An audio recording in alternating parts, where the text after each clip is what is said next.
Hi, welcome to Heart to Art to Heart Talks. I'm Bonnie Snyder, and I'm introducing my very first segment of Heart to Art to Heart. And what I hope will be many more segments to come of videotaping. This is my very first time doing anything like this, and it's taken me a little while to figure out the technology and the setup and just get comfortable with even feeling like I wanted to do this. So I hope you're watching this kindly and will understand that this is my first time. So hopefully you will find lots of things in it that you enjoy, and you will watch many more of my segments to come. So Heart to Art to Heart is going to be about my art, my process, what inspires me, how do I figure out what I'm going to create, tips, techniques, and just overall watching me do some painting. So I hope that it will be something that will inspire you as well and teach you a few new things perhaps as well. Teaching is new to me, fairly new. I have been doing some teaching for Southgate Center and for the Tilsonburg Station Arts, and was really just getting started when all of this COVID-19 quarantine happened, and so my classes were postponed. So this is why it's really important to me to start to do some teaching online as well, so that I have that as an option. But I love teaching. It's really good for me to inspire other people and to feel like I'm giving back, because I've been gifted in having a number of really good teachers myself. So that's what I'm hoping to do with some of what I'm doing today. Anyway, I just wanted to explain a little bit about how I've been feeling with this whole COVID-19 isolation. I know it's been an adjustment for everybody.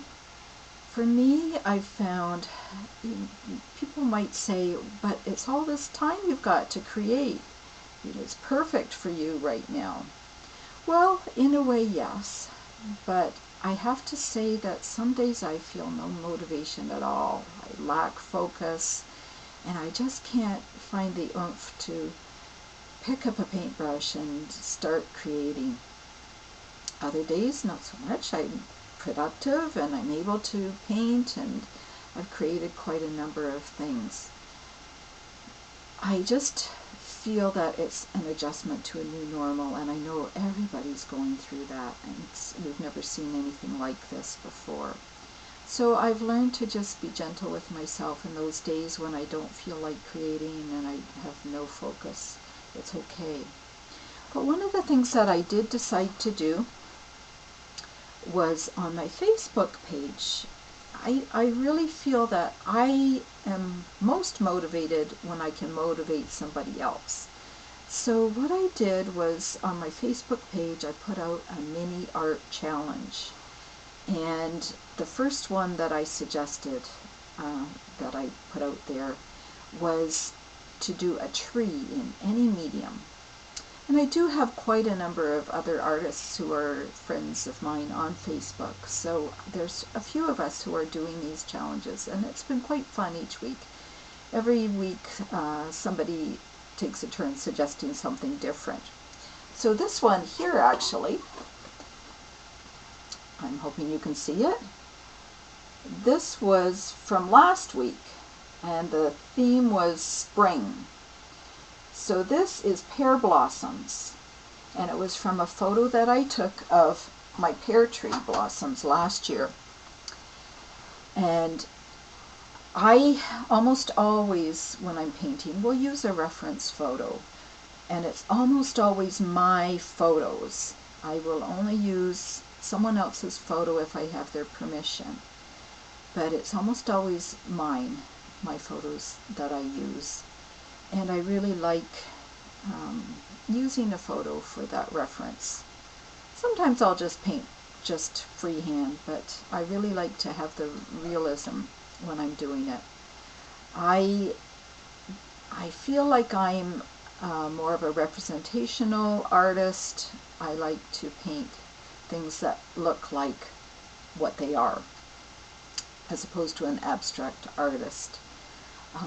And I tend to have more of an impressionistic style too. So it's not totally detailed, but I like to paint with more of a free style. So I hope you'll see that as things go on. It's just a comfort level for me. And when I am teaching and talking to you on these videos, it's what works for me. It may not be the most accurate as to what should be done by artists, but it's what I find is comfortable and what I have found has been effective for me when I'm painting. I've learned a lot from other artists, I have to say. So, like I said, the challenge for this week is down on the farm. So, just to explain a little bit about what my process is when I start thinking about a painting. First of all, I need a subject. And oftentimes, some subjects will speak to me and they will say, it's almost like a demand to be painted. For this, it was these pear blossoms just had to be painted. Or it might be a sunset, or it might be just a particular flower that is just gorgeous, and it's so showy that it's just saying, you have to paint me. How could you not paint me? And I find that those subjects are a lot easier to paint than, for example, a commission where I really feel like I need to make it look like that person's cat or dog. And it just is, it's much more freeing to be able to just paint something just for the fun of painting it. So when I got thinking about Down on the Farm, I was thinking back to when our family had a farm, and that was in 1996. We moved to a farm, a 100-acre farm near Hastings, east of Peterborough. It was a lovely spot, and we had a lot of wonderful adventures. I lost my husband in 2013, and it was just really nice to be able to go through some of the old photos and just fondly remember so many of those wonderful times when we were there. So what I did choose for this particular Down on the Farm painting is this one here. I'm hoping you can see it okay. I'm going to try and bring it up nice and close. It is a picture of our combine shed. And the other thing I really liked, so what I like about this photo is I like the clouds. I love doing clouds. I like the kind of the moodiness of this picture, the light in the foreground. I really loved our old rail fences. So there's so much here that is just asking to be painted. So this is going to be my subject for this weekend's painting, and for all the little segments that are going to be coming up that I'll be doing. So I will do this painting in different chunks, roughly 20 to 30 minute chunks, just so that you can get an idea of the process, and it breaks it down into little manageable chunks when I'm doing it. So when I think of the process of this, when I start any painting, I do probably 2 to 3 weeks worth of work in my head before I ever start putting a brush to the canvas. I will think about composition. I will think about what colors do I want to use, what size canvas do I want to use, how will I arrange things, what's the focal point going to be. And so for this particular painting, I've chosen a 16 by 20 inch canvas. I almost always will use what's called gallery wrapped canvas. And this is, it's a canvas that is quite a bit thicker. I seldom frame my paintings. I'm more apt to just put wire on the back and they can just be hung like that. Sometimes I will wrap the painting right around the edge so that the picture is on the side as well. Or I might choose a complementary color or a dark color to put along the edges. And those are quite acceptable to galleries. They don't all have to be framed. And I just find with the cost of framing that it's just more cost effective for me to do it this way. Again, it's my choice. Other artists make different choices, but I find that that's quite effective and it has worked for me. So it's a 16 by 20 canvas. And I will talk more about materials at another time as well, but that just gives you an idea of this particular canvas for this painting. So I've given it some thought, and I also cropped down my photos as well. So that particular painting or photo was larger than that, like there were more elements in it, and I've zoomed in on some of the elements in that particular photograph, and especially the combine shed. So I want to take you on just a little tour of my studio for this time. And we'll start over here. I hope I can take you around here and you'll be able to see things. So right over here is my table, my main table.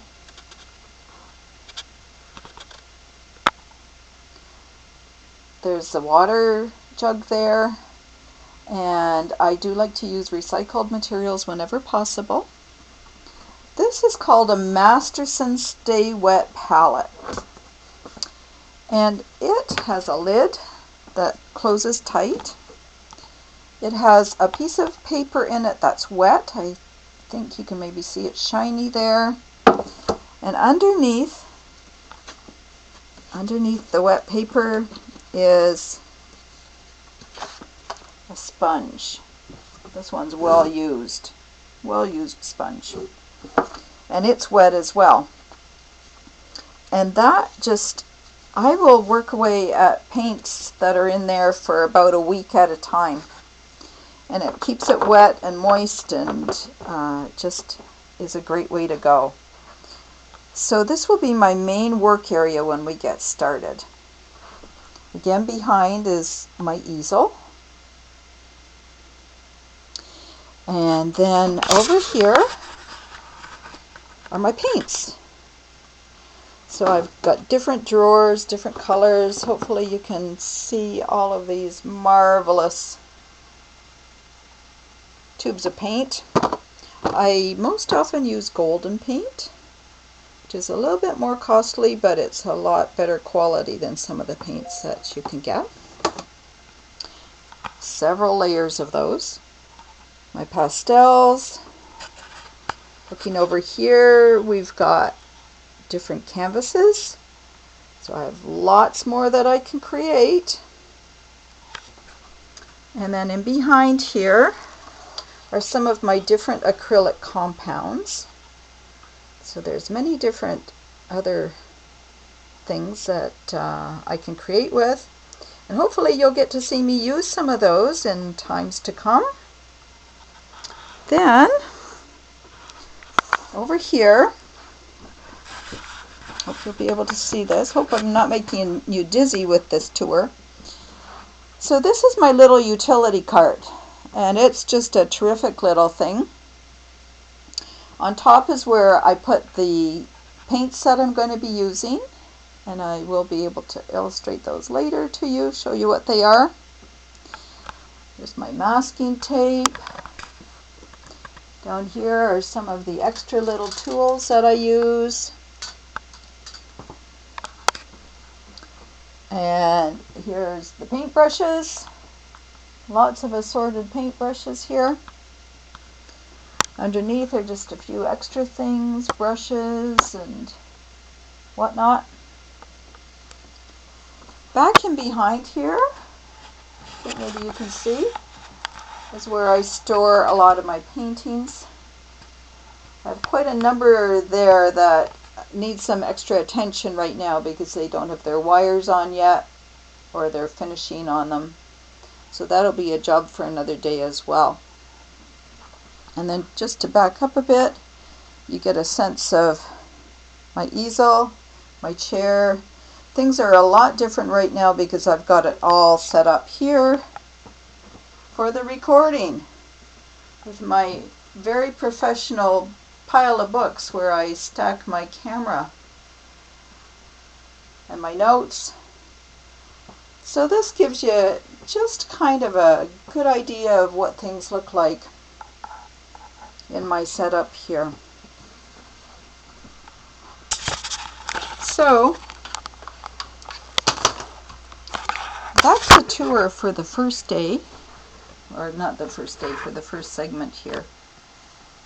And hopefully over time I'll get more comfortable with talking to a camera and to just sharing my ideas, talking off the cuff. I have a few notes that I've been looking at that have been reminding me of what I needed to say. And I'm sure that there's lots of mannerisms that I'll be spotting later that I want to correct as well. But in the meantime, I just want you to think about what's important to you creatively. We all have a creative side. And my hope is that I will really inspire you to find your creativity. I'll be talking about my creativity, but I really believe everyone has a creative side.